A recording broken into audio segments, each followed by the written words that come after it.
சிறகடிக்க ஆசை சீரியல்ல இனிய எபிசோட்ல மனோஜ் வந்து பாத்தீங்கன்னா ரோகிணியை கை தூக்க சொன்ன உடனே ரோகிணி கை தூக்க போனாங்க இல்லையா, நம்ம கிறிஸ் வந்து ரோகிணியோட கையை பிடிச்சிக்கிட்டு நான் இங்கேயே இருக்கேன் அப்படின்னு கதற ஆரம்பிக்கிறாப்புல. இப்ப வந்து பாத்தீங்கன்னா நம்ம மனோஜ் வந்து என்ன சொல்றாப்புல, இப்ப அதெல்லாம் முடியாது, நீ இங்கெல்லாம் இருக்கக்கூடாது அப்படின்னு சொல்லி பார்த்துக்கிட்டு இருக்கும் பொழுது நம்ம ஸ்ருதியும் ரவியும் கிறிஸ் இங்கேயே இருக்கட்டும், கிறிஸ் இங்கேயே இருக்கிறதுக்காக நானும் சொல்றேன் அப்படின்னு அவங்க 2 பேரும் ஓகே சொன்னதுனால இப்ப கிறிஸ் சைடு 5 ஓட்டா ஆயிடுச்சு. இதுக்கப்புறம் என்ன நடக்கும், நம்ம முத்து நீ சொன்ன மாதிரி நாங்க தாண்டா மெஜாரிட்டி, அதனால கிறிஸ் இங்க தான் இருப்பான் அப்படின்னு முடிவாயிடுது.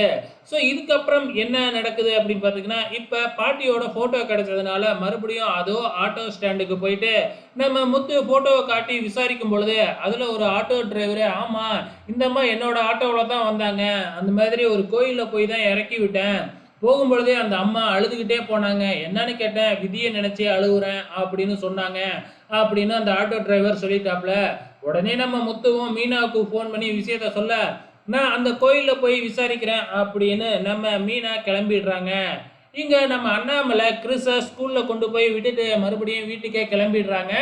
அண்ணாமலை இந்த ஆண்டை போனதுக்கப்புறம் கிறிஸுக்காக வெயிட் பண்ணிக்கிட்டு இருந்த ரோகிணி என்ன செய்கிறாங்க தெரியுமா, கிறிஸை நேராக ஆஃபீஸ் ரூமுக்கு அழைச்சிக்கிட்டு போயிட்டு, இந்த மாதிரி அந்த பாட்டிக்கு உடம்பு சரியில்லை, நாங்கள் எங்கள் சொந்த ஊருக்கே போயிட்டோம், அதனால் கிறிஸோட டிசியை கொடுத்துருங்க, நாங்கள் ஊரில் போய் சேர்ந்துக்கிறோம் அப்படின்னு எழுதி வாங்கிக்கிட்டு கிறிஸ் அழுவ கதற ஸ்கூலை விட்டு இழுத்துக்கிட்டு வராங்க. இதை பார்க்குறப்பவே கிறிஸ் மேலே அவ்வளோ ஒரு பரிதாபம் அப்படிங்கிற மாதிரி ஒரு சூழ்நிலையே உருவாகுது. இந்த ரோகிணி கிறிஸோட வாழ்க்கை பற்றிலாம் அவனோட லைஃப்பை பற்றிலாம் கவலைப்படாமல் தான் மாட்டிக்க கூடாது அப்படிங்கிறதுக்காக என்னென்னலாம் பண்ணிக்கிட்டு இருக்கு பாரு அப்படிங்கிற மாதிரி தான் தோணுது.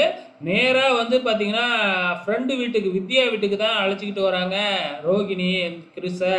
இந்த பக்கம் நம்ம மீனா கோயிலில் போய் விசாரிக்கும் பொழுது அவங்களும் வந்து ஆமாம் இந்த அம்மா 2 நாளாகவே இங்கே வந்து அன்னதானம் வாங்கி சாப்பிட்டுக்கிட்டு இருக்காங்க அப்படிங்கிற மாதிரி சொல்கிறாங்க. இப்போ ரோகிணி கிறிஸை ஸ்கூலில் இருந்து டிசியை வாங்கிக்கிட்டு வெளியில் வர்றத நம்ம ரோகிணியோட அம்மா பார்த்துட்றாங்க. அடி பாவி, தன்னோட பையன் அங்கே உன் கூடயே இருக்கணும் அப்படிங்கிறதுக்காக தான் நான் இப்படி பண்ணினேன், ஆனால் நீ என்னடானா இப்படி கொடுமைப்படுத்திறியே அவனை அப்படின்னு சொல்லிட்டு வந்து பார்த்தீங்கன்னா அவங்க என்ன செய்ய போகிறாங்கன்னு தான் தெரியல. நேராக முத்து மீனா கிட்ட போய் உண்மையை சொல்லிட்டா வந்து பார்த்தீங்கன்னா நல்லா இருக்கும். ஆனால் நடக்குமா என்னன்னு தான் தெரியல. இந்த பக்கம் வித்யா இருந்துக்கிட்டு ஃபஸ்ட்டு ஆரம்பத்தில் இல்லை முடியவே முடியாது, இங்கே இருக்க வேணாம், இப்போ தான் எனக்கு கல்யாண பேச்சு ஆரம்பிச்சிருக்காங்க, என்னோட ஊரில் இருந்து வேறையா ஆளுங்கெல்லாம் வரப்போகிறாங்க, முருகெல்லாம் பார்த்தா நான் என்ன பதில் சொல்கிறது அப்படின்னு சொல்கிறாங்க. கடைசியாக ஒரே ஒரு வாரம் இருக்கிறதுக்கு சம்மதம் சொல்லிடுறாங்க. அப்கமிங்கில் என்ன நடக்க போகுது அப்படிங்கிறத வெயிட் பண்ணி பார்க்கலாம்.